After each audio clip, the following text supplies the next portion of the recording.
नमस्कार, मैं चौधरी जोगिंदर सिंह और आप देख रहे हैं बीजेएस न्यूज़ के डिजिटल प्लेटफॉर्म पर भारतीय जनता की आवाज़।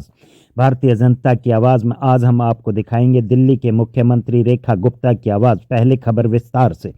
गुरु तेग बहादुर अस्पताल में निरीक्षण के दौरान मुख्यमंत्री रेखा गुप्ता ने देखा कि इस अस्पताल के गोडाउन में कोरोना के समय 36,000 PPE kit, 458 oxygen concentrator, 146 ventilator और न जाने कितने ही करोड़ों की सामग्री वेस्टेज में पड़ी है और दिल्ली के लोग कोरोना में मर रहे थे और कोरोना काल में लगभग 1,000 करोड़ से 7 निर्माण बनाने चालू किए थे जो आज तक पूरे नहीं हुए हैं। बने रहिए हमारे बीजेएस न्यूज़ के डिजिटल प्लेटफॉर्म पर। आगे देखिए रेखा गुप्ता ने क्या कहा। मेरा राउंड शुरू हुआ है और मैं देख पा रही हूँ कि यहाँ पे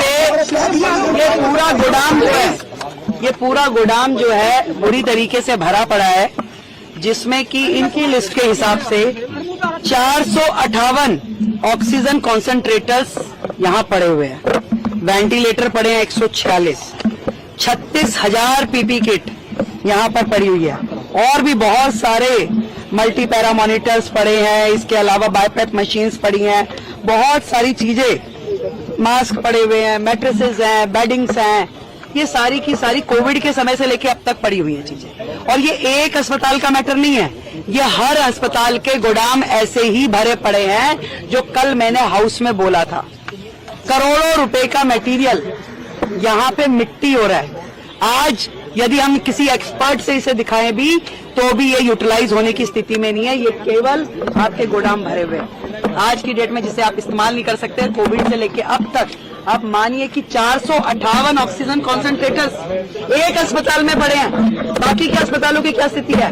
और जो 7 बिल्डिंग जो उस समय कोविड के समय में बननी थी, जो आनंद फानंद में इन्होंने संजय गांधी में उन्होंने पार्किंग में ही बना दी बिल्डिंग।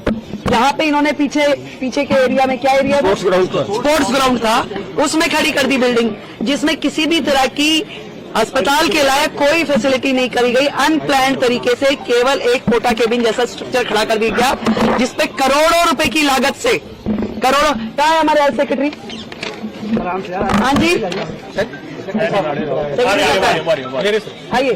ये जो पीछे का कोटा केबिन बना, वो कितनी लागत का बना हुआ है? अभी तक कितनी लागत लगी है उसमें?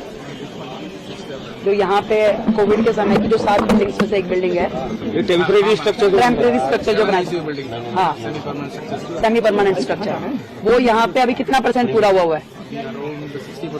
60% पूरा हुआ है। कितनी लागत से बना था ये? टोटल 7 का मिला के 1,100 करोड़ का एस्टिमेट था, जो कि उस समय का शुरू हुआ हुआ 60% पे आज भी है। कोविड में बन नहीं पाई।